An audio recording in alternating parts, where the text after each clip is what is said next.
امیر المومنین حضرت علی علیہ السلام کے خطبات عالیہ نہج البلاغہ، نہج البلاغہ کا خطبہ نمبر 34۔ امیر علیہ السلام نے لوگوں کو اہل شام سے آمادہ جنگ کرنے کے لیے یہ خطبہ ارشاد فرمایا۔ حضرت علی فرماتے ہیں، حیف ہے تم پر، میں تو تمہیں ملامت کرتے کرتے بھی اکتا گیا ہوں۔ کیا تمہیں آخرت کے بدلے دنیاوی زندگی اور عزت کے بدلے موت ہی گوارا ہے؟ جب تمہیں دشمنوں سے لڑنے کے لیے بلاتا ہوں تو تمہاری آنکھیں اس طرح گھومنے لگ جاتی ہیں کہ گویا تم موت کے گرداب میں ہو اور جانکنی کی غفلت اور مدہوشی تم پر طاری ہے۔ میری باتیں جیسے تمہاری سمجھ ہی میں نہیں آتی تو تم ششتر رہ جاتے ہو۔ معلوم ہوتا ہے جیسے تمہارے دل و دماغ پر دیوانگی کا اثر ہے کہ تم کچھ عقل سے کام نہیں لے سکتے۔ تم ہمیشہ کے لیے مجھ سے اپنا اعتماد کھو چکے ہو۔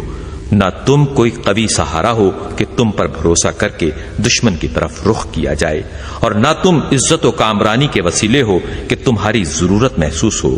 تمہاری مثال تو ان اونٹوں کی سی ہے جن کے چرواہے گم ہو گئے ہوں۔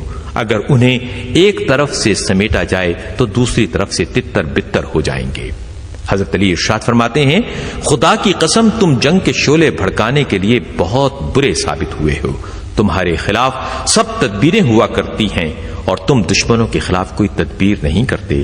تمہارے شہر کے حدود دن بدن کم ہوتے جا رہے ہیں مگر تمہیں غصہ نہیں آتا۔ وہ تمہاری طرف سے کبھی غافل نہیں ہوتے اور تم ہو کہ غفلت میں سب کچھ بھولے ہوئے ہو۔ خدا کی قسم ایک دوسرے پر ٹالنے والے ہارا ہی کرتے ہیں۔ خدا کی قسم میں تمہارے متعلق یہی گمان رکھتا ہوں کہ اگر جنگ زور پکڑ لے اور موت کی گرم بازاری ہو تو تم ابن ابی طالب سے اس طرح کٹ جاؤ گے جس طرح بدن سے سر کے دوبارہ پلٹنا ممکن ہی نہ ہو۔ جو شخص کے اپنے دشمن کو اس طرح اپنے اوپر قابو دے دے کہ وہ اس کی ہڈیوں سے گوشت تک اتار ڈالے اور ہڈیوں کو توڑ دے اور کھال کو پارا پارا کر دے تو اس کا عجز انتہا کو پہنچا ہوا ہے اور سینے کی پسلیوں میں گھرا ہوا دل کمزور اور ناتواں ہے۔ اگر تم ایسا ہونا چاہتے ہو تو ہوا کرو، لیکن میں تو ایسا اس وقت تک نہ ہونے دوں گا جب تک مقام مشارف کی تیز دھار تلواریں چلا نہ لوں کہ جس سے سر کی ہڈیوں کے پرخچے اڑ جائیں اور بازو اور قدم کٹ کٹ کر گرنے لگیں۔ اس کے بعد جو اللہ چاہے وہ کرے۔